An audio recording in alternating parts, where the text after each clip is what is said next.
সেনগুপ্ত বাড়ি ছেড়ে চলে আসার পর দুনিকে নিয়ে রানীর জীবনের লড়াই শুরু হয়েছে। ইতিমধ্যে রানী একটা কাজের সন্ধান পায় আর সেই কাজের জায়গাতেই ফোন করবে বলে ঠিক করে রানী। তার মধ্যেই রানীর সাথে জুটেছে এক মাছওয়ালি, যে কিনা দুনিকে কিডন্যাপ করার প্ল্যান করতে থাকে। আর রানী সেই কাজের জায়গায় ফোন করে কথা বলে, কিন্তু সেই কাজের জায়গাটাও মনে হচ্ছিল ফ্রড। এরপর রানীকে তারা আসতে বলে। রানী ঠিক করে সুভাষ গ্রামে রানী যাবে।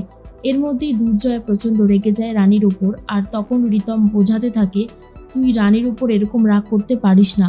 আচ্ছা, তুই তো বাচ্চাটাকে নিতেই চাসনি, তুই কাকিমণি তোরা তো বলেছিলিস বাচ্চাটাকে যেন নষ্ট করে দেয়। রানী তো নিজের জেদে বাচ্চাটাকে নিয়ে এসেছিল এই পৃথিবীতে, তাহলে এখন এমন করছিস কেন?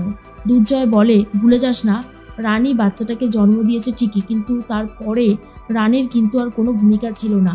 ওই দুনিকে আমি এই পৃথিবীতে বাঁচিয়ে রেখেছিলাম, কিভাবে করেছিলাম সেটা শুধু আমিই জানি। তাই এসব কথা বলে কোনো লাভ হবে না। অন্যদিকে মাছওয়ালির সাথে রানী রওনা দিয়ে দেয়, আর এর মধ্যেই দুর্জয়ের সাথে কথা কাটাকাটি হতে থাকে এই রিতমের। আর এর মধ্যে অনিশা ফোন করে দুর্জয়কে বলে, হ্যাঁ রে, তুই সব কিছু ঠিক করে নিয়েছিস তো, রানীর সাথে আর ঝামেলা করিস না। দুর্জয় বলে, আমি তোর কাছে এক্ষুনি আসছি, তোর সাথে অনেক কথা আছে। কিন্তু অনিশা বলে, এখন আমি তোর সাথে কথা বলতে পারবো না, কারণ আমি এখন যাচ্ছি এক আশ্রমে, সেখানে কিছু কাঙালি ভোজনদের খাওয়াবো, বুঝতে পারছিস তো। দুর্জয় বলে, বেশ। এর মধ্যেই রানীকে ফোন করছে রানীর বাবা। তখনই সেই মাছওয়ালি বলে, তুমি আমাকে দাও, এই বাচ্চাটাকে আমি ধরছি। ইতিমধ্যে রানী সুভাষগ্রামে পৌঁছেও গেছিল। তখনই বিশ্বনাথ বাবুর সাথে রানী কথা বলতে থাকে।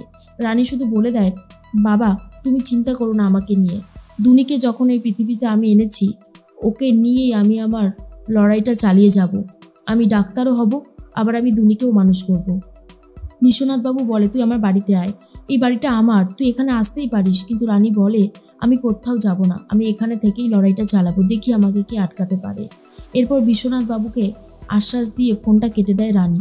তারপরে ঠিক করে আর কারোর সাথে কোনো যোগাযোগ রাখবে না, নতুন লড়াই শুরু করবে। সেই জন্য ফোন থেকে সিম কার্ডটাও খুলে ফেলে দেয়। এর মধ্যেই দুনিকে দেখতে পাচ্ছে না রানী, আর চিন্তা করতে থাকে দুনি কোথায় গেল। আর সাথে সাথে সেই মাছওয়ালিও নেই। মাছওয়ালি দুনিকে কিডন্যাপ করে নিয়ে গুন্ডাদের সাথে পালাচ্ছিল। রানী ঠিক করে ঠিক সেই মাছওয়ালিকে খুঁজে বার করে আমি আমার দুনিকে উদ্ধার করব। রানী এটাই প্রতিজ্ঞা করতে থাকে।